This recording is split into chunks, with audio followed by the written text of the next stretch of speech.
Hello. हाँ जी friends, तो आपने टाइटल भी देख लिया होगा। आज हम सीए फाइनल लॉ के बारे में डिस्कस करेंगे, ठीक है। तो लॉ के बारे में मैं आपको कुछ चीज़ें बता देता हूँ कि आप चाहे लॉ फर्स्ट टाइम पढ़ रहे हैं, चाहे आपने कभी बैच लिया था आप भूल गए हैं, या मतलब कुछ भी कैसी भी सिचुएशन है आपकी, आप सारा कुछ यूट्यूब से कवर कर सकते हैं। हर चीज़ अवेलेबल है यूट्यूब पे। बस आप अपना कंटेंट जो है, मतलब जो बुक्स हैं, आप वो परचेज कर लीजिए। बाकी YouTube videos more than enough है आपके लिए करने के लिए, ठीक है। और जहाँ तक बात रही आपकी क्वेश्चन बैंक की, तो आप क्वेश्चन बैंक वैसे किसी का भी रेफर कर लीजिए, कोई ज़्यादा फर्क नहीं पड़ता। बाकी मैं आपको सब बताऊंगा मैंने कहाँ से किया, कैसे किया। और हाँ, मैं एक चीज़ आपको सबसे पहले बहुत ज़रूरी बता दूं। आप ये एमटीपी, आरटीपी और पास पेपर को स्किप मत करा करो। ये अटेम्प्ट हमारे तभी लगते हैं जब हम इन चीज़ों को स्किप कर देते हैं, और फिर 2-3 अटेम्प्ट के बाद फिर हम उन्हें बैठ के कर रहे होते हैं कि हमें लगता है अब ये तो लास्ट ऑप्शन है, ये भी करने पड़ेंगे। ठीक है, वो कभी किसी का क्लियर हो जाता है, किसी के अच्छे मार्क्स भी आ जाते हैं। बट जनरली क्या होता है कि मतलब मेरे साथ तो ऐसा रहा है कि मैंने जब आरटीपी एमटीपी करा ना, मेरा तो तभी क्लियर हुआ है। क्योंकि एक वो कॉन्फिडेंस आपका बिल्डअप होता है। अब कई बार क्या होता है, हम एमटीपी भी अब देने नहीं चाहते, या मतलब जैसे भी हम अटेम्प्ट नहीं करते। तो मैंने इसका ये सॉल्यूशन निकाला कि आप एमटीपी है, आरटीपी है या पास्ट पेपर हैं, आप इनके वीडियोस देख लो यूट्यूब से। एटलीस्ट आपको ये तो पता रहे ना कि वो क्वेश्चंस किस तरह के दे रहे हैं। लाइक एमटीपी है, उसका लेवल थोड़ा पेपर से कम होता है, लेकिन स्टिल आपके लिए वो एक अच्छा सोर्स है प्रैक्टिस के लिए, बिकॉज एक पूरा आपके पास पेपर होता है 100 to 120 मार्क्स, जो भी। और उसके बाद एक आपका आरटीपी। अब आरटीपी का ये सीन है कि उसका लेवल काफ़ी अच्छा होता है, और पेपर में इसी टाइप के क्वेश्चन पूछे जाते हैं, तो आपको उससे पता चलता है कि वो किस सेक्शन को किस तरह से मोल्ड करके पूछ सकते हैं, या फिर वो मतलब किस लेवल का पेपर बनाएंगे, एक वो आइडिया मिल जाता है। और अब आप जब पास पेपर करते हैं तो वो भी आपके लिए बहुत बेनिफिशियल रहता है, इन द वे कि आप जैसे लास्ट टाइम का पेपर उठाएंगे तो आपको ये पता चलेगा, अच्छा इस लेवल का पेपर आया हुआ है, इस तरह से इन क्वेश्चंस को पूछा गया है। तो एटलीस्ट आप इतना तो रेडी रहेंगे कि नेक्स्ट टाइम पे आपका लेवल 10% हाई तो आएगा ही ना। तो इस हिसाब से आप प्रिपेयर करें। और फिर मैं आपको एक चीज़ बता दूं लॉ के लिए, कि कोई भी चैप्टर्स के बीच में ना कोई लिंकेज नहीं है आपके लॉ में, ठीक है। आप किसी भी चैप्टर को किसी भी सीक्वेंस में कर ले, कोई फर्क नहीं पड़ता। कोई एक आधा सेक्शन इधर उधर किसी दूसरे चैप्टर में लिंक हो जाता है, but that doesn't really matter. आप कोई भी सीक्वेंस फॉलो करें लॉ में, ठीक है। मैं आपको कुछ अभी चीज़ें ये भी बताऊंगा कि आप एमसीक्यूज में और अपना थ्योरी पार्ट जो एग्जाम में है वो कैसे आप मैनेज करेंगे कि आपका टाइम सेव हो जाए। क्योंकि जनरली कई बार ऐसा देखा है कि लॉ का पेपर पूरा अटेम्प्ट ही नहीं हो पाता, ठीक है। और उसके बाद मैं आपको एक 1.5 डे रिवीजन की भी एक दो ऑसम टिप्स बताऊंगा ऐसी, कि लाइक आपको पहले किसी टीचर ने नहीं बताई होंगी, ठीक है। और उसके बाद मैं आपको ये बता दूं कि आपको रिवीजन कितनी बार करनी है। तो मेरे हिसाब से आपको 3 बार रिवीजन करनी है मिनिमम, ठीक है। तो वो इसलिए कि फर्स्ट टाइम में मुझे लगता है हम कंसेप्ट पढ़ते हैं तो आधे क्लियर होते हैं, आधे नहीं होते। सेकेंड टाइम आप पढ़ते हैं तो आपके ऑलमोस्ट काफ़ी कंसेप्ट क्लियर हो जाते हैं और एक ग्रिप बन जाती है सब्जेक्ट पे, ठीक है। और जब आप थर्ड टाइम उस चीज़ को करते हैं तो वो आपको टिप्स पे होने लगता है और आपको याद होने लग जाता है। उसके बाद दैट डिपेंड्स आपको कितनी बार करनी है, कितनी बार नहीं करनी, ठीक है। और उसके बाद मैं आपको एक चीज़ बता दूं कि जो आईसीआई एमसीक्यूज देती है, मतलब मैं एमसीक्यूज पे एक और चीज़ बता रहा हूँ आपको, कि आपको एमसीक्यूज आपको लगता है कि हम छोड़ के चले जाए कोई बात नहीं, हो 10-15 नंबर तो ऑन एन एवरेज आ जाएंगे, लेकिन ऐसा नहीं है। आप कीजिए, लेकिन मैं आपको ये बोलूँगा आप ज़्यादा टाइम वेस्ट मत करना एमसीक्यूज पे। हाँ जी, तो मैं आपको एमसीक्यूज़ के बारे में बता रहा था। तो मैं एमसीक्यूज़ की आपको एक बहुत बढ़िया टिप दे देता हूँ कि आप जो एमसीक्यूज़ करेंगे ना, वो सिर्फ आईसीआई वाले एमसीक्यूज़ करो, दोज आर इनफ, ठीक है। और आईसीआई के जो एमसीक्यूज़ है, जो केस स्टडी वाले एमसीक्यूज़ जो आईसीआई के ही दिए हुए हैं ऑनलाइन, तो आप उनके लिए कोई वीडियो सर्च कर लो यूट्यूब पे कि किसी ना किसी टीचर ने पक्का करवाए होंगे। लाइक मेरे को ऐसा हुआ था, मेरे पास ग्रुप 1 में थोड़ा इशू आ गया था, तो मैं लॉ ऑडिट के एमसीक्यूज़ केस स्टडी वाले जो थे, मतलब आईसीआई के जो भी थे, मैं एमसीक्यूज़ की प्रैक्टिस नहीं कर पाया था, ठीक है। लेकिन मैंने ग्रुप 2 में ये चीज़ करी थी, और ग्रुप 2 में मेरा एक ही अटेम्प्ट में ग्रुप 2 निकल गया था। और उसका रीज़न यही था कि वो कॉन्फिडेंस आ जाता है आपको। एमसीक्यूज मतलब सिर्फ इस वे में हेल्प नहीं करते कि आपकी एक प्रैक्टिस हो रही है, उससे आपके बहुत सारे कंसेप्ट भी क्लियर होते हैं, और आपको ये भी पता चलता है कि अच्छा आईसीआई इस लेवल के क्वेश्चंस पूछ सकता है। और कहीं ना कहीं एमसीक्यूज आपका 1/3 पेपर कवर कर रहे हैं, लाइक 30 मार्क्स के वो आ रहे हैं, तो इतने रेलिवेंस वो रखते हैं कि आप वहाँ पे 15 से 20 मार्क्स तो लाएं। और अगर आप एटलीस्ट 20 मार्क्स लेके आ रहे हैं एमसीक्यूज में, तो फिर 70 में से तो फिर आप 20-30 मार्क्स भी लाएंगे। तो आपके 50 to 55 marks on an average कहीं भी नहीं जा रहे, ठीक है। उसके बाद मैं आपको एक चीज़ बता दूं कि लॉ के लिए आप कोई भी समरी मत यूज़ करना। मतलब मैंने पर्सनली ये चीज़ देख ली, और लॉ के लिए कोई भी समरी बेनिफिशियल नहीं है, और अपने भी समरी नोट्स हो सके तो मतलब कम ही बनाना, और अगर बनाओगे तो फिर वही है कि उतना कंटेंट तो बुक्स में भी लिखा हुआ है और वो रेलिवेंट है, क्योंकि अब वो ना नए नए सेक्शन से भी क्वेश्चन पूछ रहे हैं। तो अगर आप समरी किसी टीचर की रेफर करके जाओगे तो फिर आपके कुछ ना कुछ पॉइंट्स छूट जाएंगे, बिकॉज समरी अब इनफ नहीं है। मैं आपको ये बोलूंगा, चाहे आप सिलेबस 80 to 90% कवर करके जाओ, लेकिन समरी मत पढ़ के जाओ, क्योंकि समरी पढ़ना इज लाइक कि आप चैप्टर सारे कवर कर रहे हो, लेकिन वही है कि आप उसमें कुछ ना कुछ मिस करते जा रहे हो, तो एंड टाइम पे वो यूजफुल रहता नहीं है। ठीक है, तो आप समरी को बिल्कुल भी रेफर मत करें। आप चाहे 2 4 चैप्टर छोड़ दें वो चल जाएगा, लेकिन समरी मत रेफर करें, नहीं तो हर चैप्टर में से बहुत सारी चीज़ें छूट जाती हैं आपकी। ठीक है, उसके बाद मैं आपको एक चीज़ बताऊं कि मैंने किसी किसी का नोटिस किया था, वो वीडियोस को ना लाइक 1.5 या स्पीड तेज करके देखते हैं। मतलब फर्स्ट टाइम में तो मैं आपको रेफर नहीं करूंगा, और मैंने जब लॉ किया था ना फर्स्ट टाइम यूट्यूब से, तो मैंने क्या किया था कि वीडियो देखी, 2 4 मिनट देख के एक सेक्शन समझ के और उसे पॉज करके उसे वहीं पे रीड कर लिया।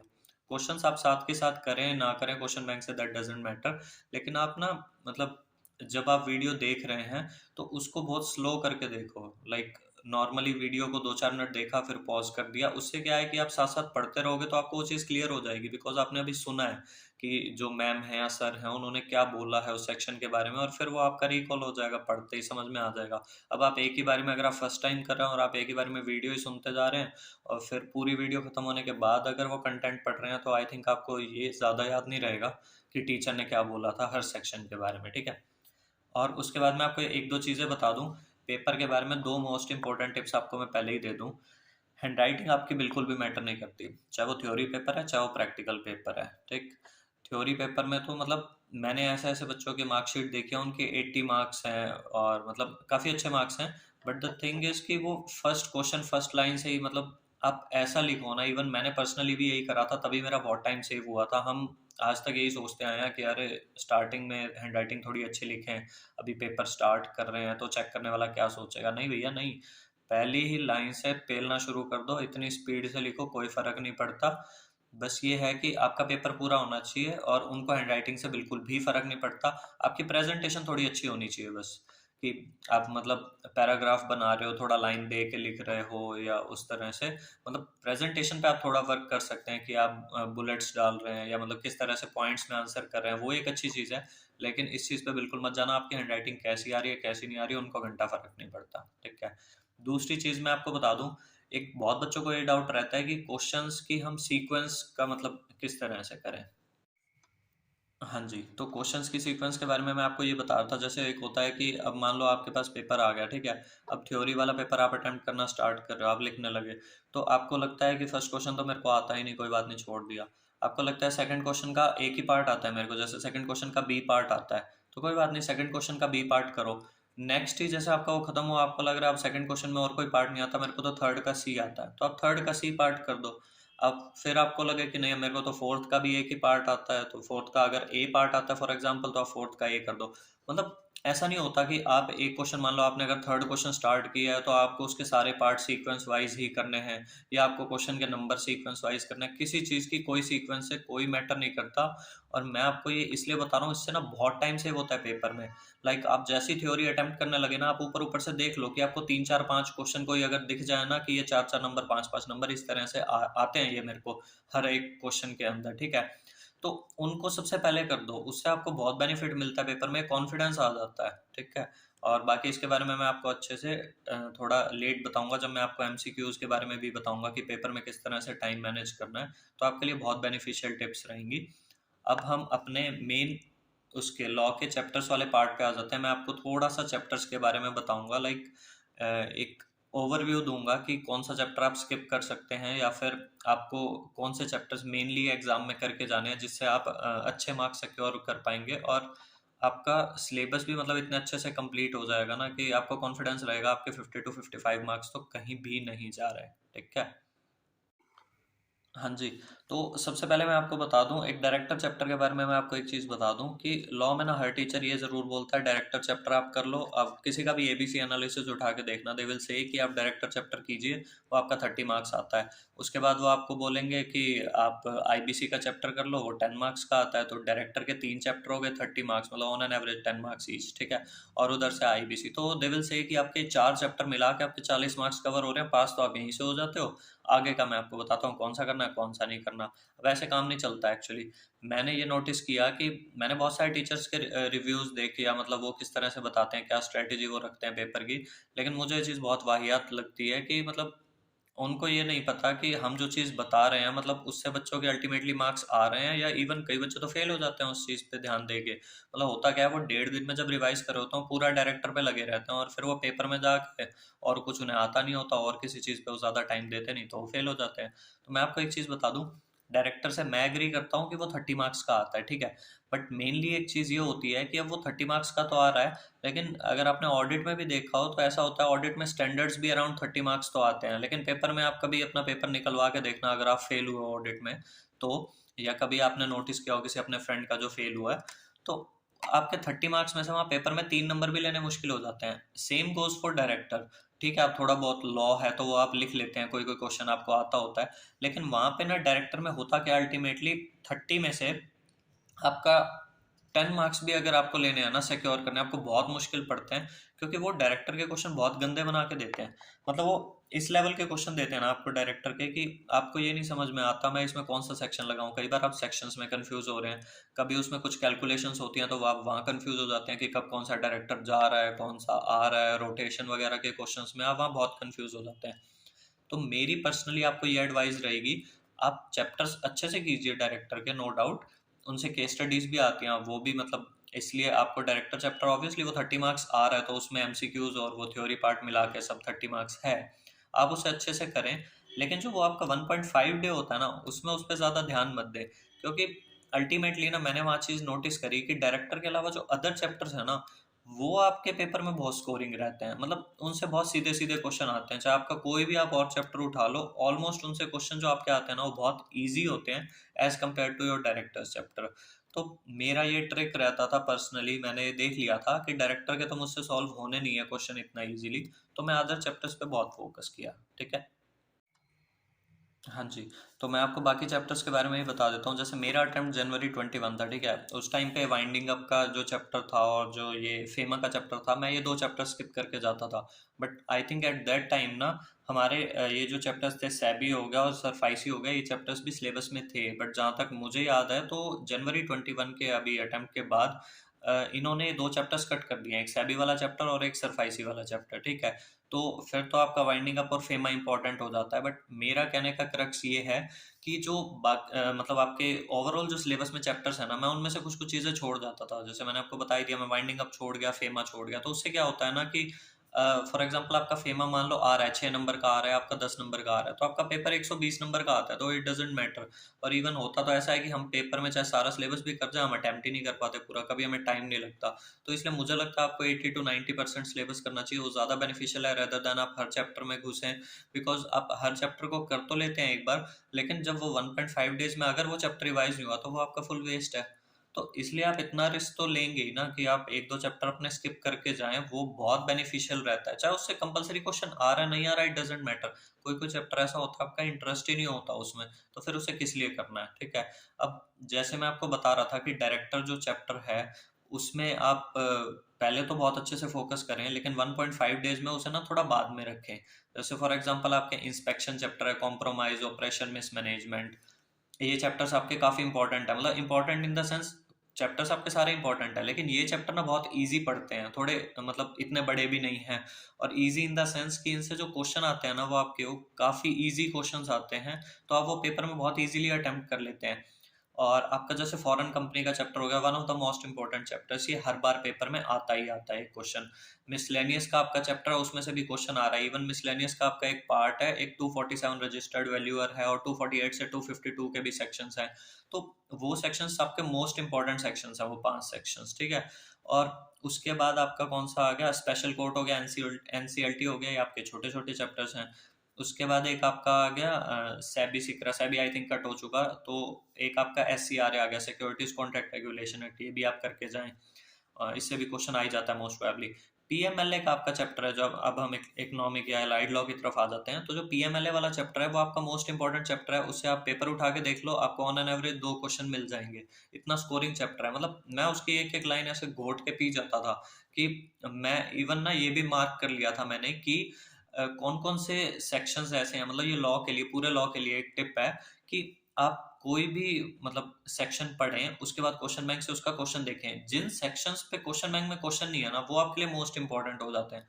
हाँ, वो ठीक है कि कुछ कुछ सेक्शन तो बहुत खराब ही होते हैं, तो उन पे क्या क्वेश्चन बनेगा, लेकिन मैंने देखा है जैसे पीएमएलए का चैप्टर था, उस पे पेपर में क्वेश्चन आया, तो उसमें क्या सीन था कि उसमें ऐसे सेक्शन से क्वेश्चन पूछ रखा था जिसमें आज तक क्वेश्चन बैंक में क्वेश्चन नहीं था। और उस पे क्वेश्चन इतना सिंपल था कि उसमें ना एक लाइन का आंसर था बस उसका, और वो एक लाइन में ना इनडायरेक्टली यस या नो टाइप का आंसर था, आपको वो देना था, और उसके 1 नंबर 2 नंबर उन्होंने फ्री के वो नंबर दे रखे थे। अगर आपने एक बार भी सेक्शन पढ़ रखा है ना, वो आपसे बहुत इजीली हो जाएगा। हाँ जी, उसके बाद आपका आ गया आईबीसी का चैप्टर, मैंने आपको बता दिया आईबीसी 10 मार्क्स कवर करता है, तो इट्स क्वाइट स्कोरिंग।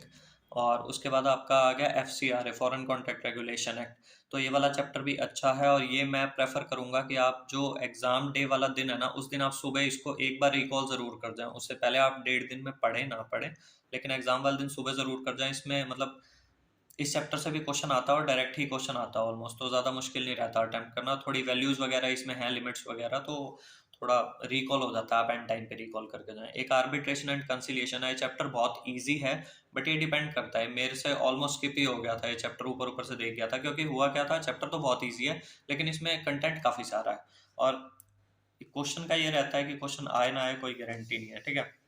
उसके बाद सरफाइसी आई थिंक आपका तो अब कट हो चुका, नहीं तो पहले तो ये मोस्ट इंपॉर्टेंट था। और उसके बाद आपका आ गया फेमा। अब फेमा में, अब अगर ये 2 चैप्टर अगर कट हैं, तो फिर फेमा आपके लिए मोस्ट इंपॉर्टेंट हो जाता है। और फेमा में मतलब वही है कि फिर 10 मार्क्स तो मिनिमम आप कवर कर ही रहा है, क्योंकि फेमा में आपका वो एक्सटर्नल कमर्शियल बोरोइंग्स की भी अमेंडमेंट आई थी 2 अटेम्प्ट पहले, तो आई थिंक फेमा काफ़ी बड़ा चैप्टर है, तो अब ये और भी ज़्यादा इंपॉर्टेंट हो जाता है, तो आप इसे भी कर लें, ठीक है। और मैं आपको, हाँ, 1.5 डे रिवीजन के लिए आपको मैं एक चीज़ ये बता दूं कि आप जब 1.5 डेज में कर रहे हैं ना, तो आप किसी भी टीचर का सुन लेंगे, कोई एबीसी एनालिसिस में आपको ये बता देगा कि नहीं, पहले आप डायरेक्टर कर लो 30 नंबर का, फिर आप 10 नंबर का आईबीसी कर लो, 40 मार्क्स कवर हो जाएंगे। मैं ये चीज़ आपको ऑलरेडी बता चुका, बट मैं आपको दोबारा बता रहा हूँ कि जो आपके 1.5 डेज है ना, उसमें आपको सबसे पहले ऑडिट का पेपर आप दे के आओगे, आपको अदर चैप्टर्स ही करने हैं। आपका इंस्पेक्शन हो गया, कॉम्प्रोमाइज हो गया, ऑपरेशन हो गया, वाइंडिंग अप आपको करना है तो आपकी मर्जी है, वो क्वेश्चन एक ही आता है और कोई गारंटी नहीं रहती, ठीक है। उसके बाद आपका आ गया फॉरेन कंपनी हो गया, आपका मिसलेनियस हो गया, मिसलेनियस में मैंने आपको 5 सेक्शंस बताए थे, मोस्ट इंपॉर्टेंट है, ठीक है। उसके बाद आपका स्पेशल कोर्ट, एनसीईआरटी, मतलब जो जो छोटे चैप्टर्स हैं, और पीएमएलए हो गया, आईबीसी हो गया, एफसीआरए हो गया, फेमा हो गया, आप इन चैप्टर्स को पहले करें। जो आपका ये डायरेक्टर वाला पार्ट है ना, इसे या तो पेपर वाले दिन सुबह पढ़ के जाएं, या अगर आप बीच बीच में भी पढ़ रहे हैं ना, तो आपके दिमाग में एक बैक ऑफ द माइंड ये प्रायोरिटी सेट होनी चाहिए कि डायरेक्टर मेरा कंप्लीट हो ना हो, मुझे बाकी सिलेबस जरूर कंप्लीट करना है। बिकॉज मैं आपको यही चीज दोबारा रिपीट कर रहा हूँ कि डायरेक्टर का पेपर में क्वेश्चन का लेवल हाई रहता है जनरली, तो डायरेक्टर फिर वही 30 मार्क्स तो कवर करता है, लेकिन 30 में से अगर आपके 3 भी नहीं आ रहे तो आप उसमें अपना इतना सर क्यों खपा रहे हैं, ठीक है। तो आप अदर चैप्टर्स करें, आप अदर चैप्टर्स पे ही फोकस करें, उनके आप क्वेश्चंस भी देख लें, आप क्वेश्चन पेपर में खुद देख लें, आपको आइडिया हो जाएगा मैं आपको किस लिए ऐसा बोल रहा हूँ। तो आप क्वेश्चन पेपर उठा के देखेंगे, आपको पता लग जाएगा बहुत इजी क्वेश्चंस आते हैं अदर चैप्टर्स के, तो आप अदर चैप्टर्स पे ही फोकस करें, ठीक है। और अब मैं एक बार ना आपको थोड़ा सा सम अप कर देता हूँ ऊपर से कि क्या क्या पॉइंट्स आपको पेपर में याद रखने हैं, ताकि आपको ईजी रहे पेपर में अटेम्प्ट करना और आपके बहुत अच्छे मार्क्स आए, ठीक है। हाँ जी, सॉरी, मैं एक चीज़ बतानी आपको भूल गया था, एमसीक्यूज और थ्योरी को मतलब किस तरह से अटेम्प्ट करना है, ठीक। अब पेपर में क्या है ना, आपका 3 घंटे का पेपर होता है, 2 बजे आपको पेपर मिलता है। आपको एक टारगेट फिक्स रखना है कि आपको आधे घंटे में ही एमसीक्यूज करने हैं, ठीक है। तो आधे घंटे में जब आप एमसीक्यूज करते हैं ना, तो उससे आपके लिए बहुत बेनिफिशियल रहता है कि आपके पास 2.5 घंटे मिल जाते हैं आपको थ्योरी करने के लिए। मतलब मेरा क्या सीन था ना कि जब मैं पेपर अटेम्प्ट करने बैठा था, मैं ना लॉ ऑडिट के लिए पहले ही सोच गया था कि मेरे को इस बार ना पेपर में कोई टाइम वेस्ट नहीं करना है, और अपना पेपर ज़्यादा से ज़्यादा कंप्लीट करना है और अटेम्प्ट करना है। क्योंकि मेन चीज़ आपकी यही रहती है, आप पेपर में चैप्टर्स तो ऑलमोस्ट सारे ही पढ़ जाते हैं, लेकिन फिर होता क्या, अगर आपसे पूरा अटेम्प्ट नहीं हो रहा तो वेस्ट हो गया, या फिर आपका 1.5 डे में रिवाइज नहीं हो रहा तो भी वो आपका वेस्ट हो गया, ठीक है। तो मेरी प्रायोरिटी क्या रहती थी, मैंने ना एक टाइम लिमिट सेट कर दी थी कि 30 to 35 मिनट्स मैं दूंगा अपने पेपर में एमसीक्यूज के लिए, आइदर फॉर लॉ और फॉर ऑडिट। ठीक है।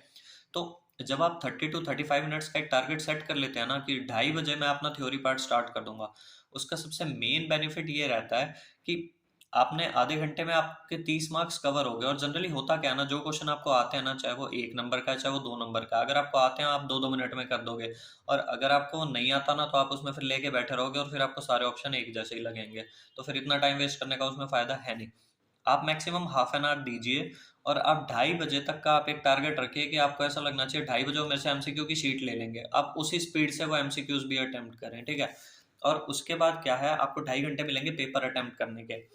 अब आपको पेपर अटेम्प्ट करने में क्या करना है, जैसे आपके 2:30 बज गए। ठीक है। अब 2:30 बजने के बाद आपने पेपर में ना सबसे पहले वो क्वेश्चंस या वो पार्ट्स उठाने हैं जो आपको अच्छे से आते हैं, तो आप सबसे पहले उनको कर लो। और उससे आपका क्या सीन रहता है कि आपने मान लो 3 या 4 पार्ट भी आते हैं आपको पेपर में, या 5 पार्ट आते हैं। फॉर एग्जांपल आपको 20-25 नंबर का पेपर आपको दिख रहा है, 70 में से मेरे को आता है, राइट। अब आप 2:30 बजे तक तो 30 नंबर का ऑलरेडी कवर कर चुके हो। अब उसमें से 10 आए पेपर में, 15 मार्क्स आए, ऑन एन एवरेज हम 15 लगा लेते हैं 30 में से, क्योंकि आ जाते हैं एमसीक्यूज में, स्कोर हो जाते हैं फिर भी। ठीक। तो अब जब आप 2:30 बजे अपना थ्योरी का पार्ट स्टार्ट करेंगे और आपने टिक कर लिया कि मुझे ये क्वेश्चन आता है, एक तो मैंने आपको पहले ही बताया था सीक्वेंस कोई मैटर नहीं करती, तो आप जल्दी से जल्दी ना वो पार्ट्स करते जाओ बिना हैंड राइटिंग को ध्यान में रखे, अच्छी आ रही है नहीं आ रही, फ्रॉम द फर्स्ट लाइन आप उसे स्पीड से करना स्टार्ट करो। बस प्रेजेंटेशन का ध्यान रखो। जब आप इस तरह से 4-5 क्वेश्चन भी अटेम्प्ट कर लेंगे ना, तो आप ये देखेंगे कि अगर मान लो आपका आधा पौना घंटा या 1 घंटे में भी अगर आपने फॉर एग्जाम्पल 30 मार्क्स का भी अटेम्प्ट कर लिया आपने थ्योरी का, तो आप ये देखो 2:30 बजे आपने स्टार्ट किया था थ्योरी और 3:30 बजे तक, मतलब 1.5 घंटा टोटल पेपर को निकल गया। उस पूरे 1.5 घंटे के अंदर अंदर आपने 60 मार्क्स कवर कर लिए। तो आपका एक वो कॉन्फिडेंस लेवल होता है ना, बहुत ही मतलब हाई रहता है कि अब तो मैं इस पेपर को कंप्लीट कर ही दूंगा। तो ये चीज़ आपको बहुत ध्यान रखनी है पेपर में, जब आपको थ्योरी और एमसीक्यूज का इस तरह से कॉम्बिनेशन बनाना है। ठीक है। सॉरी, वन लास्ट थिंग जो मैं आपको बताना चाह रहा था, जैसे मैंने आपको बताया कि आपको अर्पिता मैम का ही मॉड्यूल रेफर करना है, अर्पिता मैम की ही वीडियोस देखनी है यूट्यूब से, रिवीजन वीडियोस वो इनफ हैं, जो 10-10 घंटे की हैं ऑन एन एवरेज। मतलब 2 वीडियोस वो बनाती हैं, एक मेन कंपनी लॉ के लिए, एक आपके अलाइड लॉ के लिए। तो आप उन्हीं की वीडियोस देखें और आप उन्हीं का कंटेंट रेफर करें, उनके मॉड्यूल्स रेफर करें। और ये मैं सिर्फ इसलिए बोल रहा हूँ क्योंकि ना सबसे एक मेन चीज़ जो मेरे को उनके कंटेंट में लगी थी ना, कि वो एक तरह के हैंड रिटन नोट्स हैं। तो उनका सबसे ज़्यादा बेनिफिट ये है, अगर आपने ग्रुप 2 किया हो, डीटी पढ़ा हो, तो जैसे बीबी सर का पैटर्न है ना, सेम उन्हीं का पैटर्न है मैम का। तो इसलिए वो लॉ पढ़ने में बहुत इंटरेस्टिंग हो जाता है। तो उसमें ऐसा रहता है कि आपके जैसे डिफरेंट कलर्स यूज़ हो रहे हैं, तो आपका रेड कलर में कुछ इंपॉर्टेंट चीज़ें हैं वो लिखी हुई हैं, नॉर्मली ब्लू कलर में होता है। और उसके अलावा जो भी आपकी अमेंडमेंट्स है ना, वो आपकी ग्रीन कलर में कवर्ड है। तो ये पॉइंट मैं ज़रूरी समझता हूँ आपको बताना, कि आप और किसी भी टीचर का लॉ में आप रेफ़र करें, बट ये बेनिफिट आई डोंट थिंक आपको किसी भी और टीचर के पास मिलेगा। इसीलिए मैं इन्हीं मैम के मॉड्यूल्स और इन्हीं मैम की वीडियोस से गया था। और क्योंकि वीडियोस में वो समरी में, मतलब वो जैसे पढ़ाती हैं, रिवीजन करवाती हैं, तो 20 एक घंटे के अराउंड, मतलब टोटल उनकी 2 वीडियोस होती हैं और सब कवर हो जाता है। तो बेनिफिट यही रहता है कि आपको खुद पढ़ने का भी बहुत टाइम मिल जाता है और आप अच्छे से पढ़ पाते हैं। तो मेरे हिसाब से सबसे बेस्ट मटेरियल लॉ के लिए यही है, बिकॉज वो बीबी सर वाला सेम पैटर्न है उनका, जैसे वो डीटी में कवर करते हैं ऐसे मैम लॉ में कवर करती हैं। तो ये मतलब आपके लिए बहुत बढ़िया रहता है, आपको अमेंडमेंट्स और ये आपको जो इंपॉर्टेंट चीज़ें होती हैं वो आपको रेड में लिखी हुई मिल जाती हैं। तो मैं यही सजेस्ट करूँगा आपको फिर से। तो मैं आपको वही पॉइंट्स बता रहा था कि मेनली एक मैं सम अप कर देता हूँ। तो आपको हैंड राइटिंग आपकी कोई मैटर नहीं करती पेपर में, ठीक है। मैं आपको पहले बता रहा हूँ, मैंने खुद, मेरी हैंड राइटिंग ऐसी है और मेरे को पता है कि वो वहाँ पे हैंड राइटिंग से ज़्यादा मैटर नहीं करता, आपकी प्रेजेंटेशन मैटर करती है। ठीक। एक चीज़ है कि आप क्वेश्चंस किसी भी सीक्वेंस में करें, किसी क्वेश्चन का कोई भी पार्ट उठा के कर दें, फिर नेक्स्ट क्वेश्चन का कोई भी पार्ट उठा के कर दें, दैट डजेंट मैटर, उनको इस चीज़ से फ़र्क ही नहीं पड़ता। तो इस मिथ में मत रहें और आपका पेपर भी इससे बहुत जल्दी हो जाएगा, बहुत टाइम सेव होता है कि आपको किसी भी क्वेश्चन का कोई पार्ट आता है, आपने उठा के कर दिया, आप स्पीड से करते जा रहे हैं, आपको जितना पेपर आता है, चाहे आपको 30 नंबर आता है चाहे आपको 40 नंबर आता है, आप वो कर देते हैं। ठीक। और उसके बाद मैंने आपको बताया कि लॉ के लिए आप जनरली कोई समरी वगैरह रेफर मत करें तो ज़्यादा बेनिफिशियल रहेगा। और आप वीडियो को जैसे अर्पिता मैम की वीडियो मैं आपको बता रहा था, तो अर्पिता मैम की वीडियो का क्या सीन है ना, कि वो वीडियोस बनाती है, 2 वीडियोस बनाती हैं वो, एक मेन कंपनी लॉ की, एक वो अलाइड लॉ की वीडियो बनाती हैं। तो I think 10 hours on an average दोनों वीडियोस के होते हैं। 10 आवर्स की वो पहले वाली वीडियो होगी कंपनी लॉ की, और 10 आवर्स की आपके अलाइड लॉ की वीडियो होगी। तो ये जो 20 आवर्स की आपकी वीडियोस रहती हैं, इससे सबसे ज़्यादा बेनिफिट आपको ये मिलता है कि 20 घंटे तो आपके यहीं पे लगे, और उसके अलावा जो भी टाइम होता है ना, वो आप अपना सेल्फ इन्वेस्ट करते हो लॉ को खुद से पढ़ने में, और जितना आप खुद से पढ़ोगे और फिर क्वेश्चन बैंक से क्वेश्चन करोगे ना, उतना ही आपको बूस्टअप मिलता है। हाँ, मेरे को एक चीज़ और याद आई कि जब आप पेपर में जाते हो 1.5 डे में, तो आपको क्वेश्चन बैंक नहीं पढ़ना है उस टाइम पे, सिर्फ आप कंटेंट पढ़िए, दैट विल बी इनफ। और उससे पहले मैंने आपको बता दिया कि हाँ, आईसीआई के जो एमसीक्यूज हैं उनकी जो आपको प्रैक्टिस करनी है, आप उस पर यूट्यूब पे कोई वीडियो देख लेना, किसी ना किसी टीचर ने पक्का डाल रखे होंगे एमसीक्यूज और केस स्टडी बुकलेट आईसीआई की, वो डिस्कस कर रखी होगी, आप वहां से कर लो, आपका टाइम सेव हो जाएगा। चैप्टर्स के बीच में कोई लिंकेज नहीं है, किसी भी चैप्टर को उठा के पहले कर लो, कोई फर्क नहीं पड़ता, ठीक है। एमटीपी आरटीपी पास्ट पेपर आपको करने ही करने हैं, चाहे कोई कुछ भी बोले, बिकॉज उससे जो कॉन्फिडेंस आता है ना, वो पेपर में किसी चीज से नहीं आता। आप लिख के नहीं कर सकते, एटलीस्ट देखो लिखना तो पड़ेगा ही, एफआरएस एफएम भी आप लिख रहे हैं, तो लॉ ऑडिट में ऐसा भी नहीं कि बिल्कुल ही बिना लिखे जाए, तो एक दो पेपर अटेम्प्ट करके जाए, आपको कॉन्फिडेंस रहेगा, ठीक है। और उसके बाद आपका क्या आ गया, हाँ, आपको जो रिवीजन करनी है, मैंने आपको बता दिया था कि आपको मिनिमम 3 टाइम्स तो रिवीजन करनी है, जिससे आपका चीज़ें टिप्स पे हो जाए। और आपको कोई भी बैच वगैरह लेने की ज़रूरत है नहीं लॉ के लिए, अर्पिता मैम की वीडियोस, अर्पिता मैम की लेटेस्ट बुक्स खरीद लें, that will be enough. Question bank आप पंकज गर्ग का चाहें उनका यूज़ कर लें, अर्पिता मैम का चाहें उनका यूज़ कर लें। क्वेश्चन बैंक आपको अतुल अग्रवाल का करना है, आप किसी का भी कर लो, अब ज़्यादा मैटर नहीं करता, क्योंकि अब जो पेपर आता है ना, उसमें कोई फर्क ही नहीं पड़ता कि आप किसका क्वेश्चन बैंक यूज़ कर रहे हैं, कोई कॉपी पेस्ट क्वेश्चन होता ही नहीं है, ठीक है। 1.5 डे रिवीजन के लिए मैंने आपको ये सबसे इंपॉर्टेंट ये टिप बता दी कि डायरेक्टर चैप्टर को आपको 1.5 डे में आपकी प्रायोरिटी नहीं होना चाहिए डायरेक्टर की, मेरे को वो कंप्लीट करना है, जबकि अदर चैप्टर्स आपकी प्रायोरिटी होने चाहिए, आपको कंप्लीट करना है, बिकॉज वो स्कोर करके देंगे आपको पेपर में, डायरेक्टर नहीं स्कोर करके देगा, और डायरेक्टर में ही घुमाते हैं बच्चों को, और फिर बच्चे ना वहाँ पे 1.5 दिन में से अपना आधा दिन एक दिन पूरा का पूरा डायरेक्टर में लेके बैठे रहते हैं, और फिर बाद में सिलेबस भी छोड़ जाते हैं, ठीक। तो और हाँ, 1.5 डेज में ना आप इस तरह से प्रिपेयर करना कि आप इकोनॉमिक लॉ और कंपनी लॉ दोनों साथ में ही लेके चलना, वो ज़्यादा बेनिफिशियल रहता है। नहीं तो कई बार आप अलाइड लॉ छोड़ जाते हैं, कई बार क्या होता है आप डायरेक्टर के चक्कर में कंपनी लॉ के अदर चैप्टर छोड़ जाते हैं, तो जो चीज़ आपको मैं बता रहा हूँ बच्चे छोड़ जाते हैं, वो चीज़ें पहले करो, बिकॉज वो स्कोरिंग है। मैंने आपको ये चीज़ बहुत बार बोली है, तो इस चीज़ पे एक बार आप ध्यान देना, और खुद पेपर अटेम्प्ट करके देखना, आपको समझ आ जाएगी कि ये चीज़ कितनी फ़ायदेमंद है आपके लिए, ठीक है। और आपको मैंने एमसीक्यूज के लिए बता दिया आप किस तरह से एमसीक्यूज और थ्योरी को अटेम्प्ट करें, आप हाफ एन आवर दीजिए एमसीक्यूज को, that will be more than enough. 30 to 35 minutes में एमसीक्यूज खत्म करके आप थ्योरी पार्ट पे आएँ, और थ्योरी पार्ट भी जल्दी से जल्दी करें, आपका पूरा पेपर कंप्लीट हो जाएगा, ठीक है। और उसके बाद आई डोंट थिंक कुछ ज़्यादा रह गया है बताने का। तो हाँ, आपको कोई भी डाउट हो, आप उसके अलावा आप मेरे को कमेंट करके पूछ सकते हैं, ठीक है। और आपको ये अगर टिप्स मेरी अच्छी लगी हो, कुछ भी आपको ऐसा लगे कि हाँ आपने कुछ नया सीखा इस वीडियो से, कुछ नए आपको पॉइंट्स मिले प्रिपेयर करने के, तो बस मेरे चैनल को सब्सक्राइब करना, और अपने फ्रेंड्स के साथ भी शेयर करें जो ये अटेम्प्ट दे रहे हैं, ताकि उनका भी एक ही बारी में ग्रुप निकल जाए और उनको ज़्यादा दिक्कत ना आए, ठीक है। सी यू, टाटा।